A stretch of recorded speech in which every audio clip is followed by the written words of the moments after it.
Hi guys, Mrnewmobile here. Google Pixel 6 Pro is getting bigger. Please subscribe followed by the bell. You can also keep up on Facebook, Twitter by clicking the links in the description. So Pixel cameras have been any weird sport for a couple of years.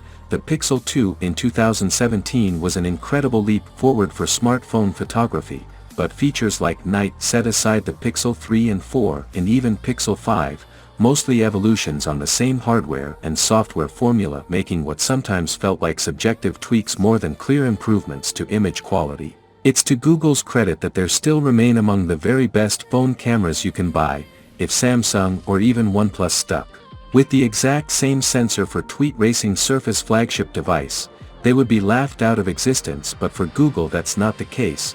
But it's 2021, the competition not only caught up but it's getting better in the camera department. The old censoring Pixel camera is now starting to show its age, and thankfully it seems Google has finally realized that they are into for a new camera sensor. And it's finally decided to upgrade the Pixel 6 and Pixel 6 Pro's camera with the new and bigger sensor. That's according to Max Weinbach, who has a great track record, but he didn't mention what kind of sensible is going for the Pixel 6.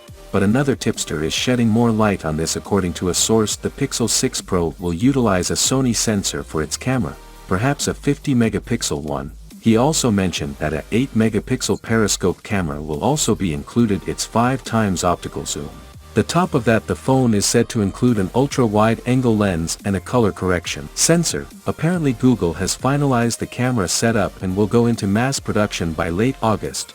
Now keep in mind that this source has a pretty mixed track record, so you know what you need to do. But if this is true, then Google has finally created a Pixel phone that can offer a powerful and versatile camera hardware that can go head-to-head against the likes of the Galaxy S21 Ultra.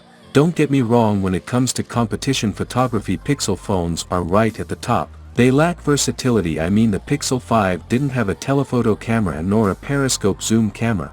But it seems that's finally changing. Google is betting big on the Pixel 6, and that's a breath of fresh air in an Android world, would certainly in need of a big mainstream competitor to the likes of Samsung. With that said, in their annual I/O event, Google said they're making changes to its algorithms to understand when it is taken photos of darker skin tones, and algorithmically reduce stray light to bring out brown skin tones and prevent over-brightening darker skin tones. On top of that, the camera's algorithm will also be smarter at understanding different hair types, including curly or wavy hair. This means the Pixel 6 portrait mode should be better at identifying different hair types, and produce a natural bulk hair around traditionally African hairstyles. Not only that, Google is collaborating with Samsung to unify the Tyson and Wear was to meet the Android smartwatches. Great. Again, Google promises you'll see a faster performance with apps storing 30% faster on the latest chipsets, with smooth UI animations and motion. The lower layers of the OS hardware also been optimized to improve battery life. Honestly, this is a win-win situation for all. Samsung will get to use millions of wireless apps. Google's Wear OS is getting revived by Samsung, who controlled the smartwatch market. On the other side of things, and we as consumers also win because we're getting a better and improved smartwatch. That is all the latest news, and if you are new here, please subscribe, like the video, comment. Thanks for watching. See you on my next video. Peace out.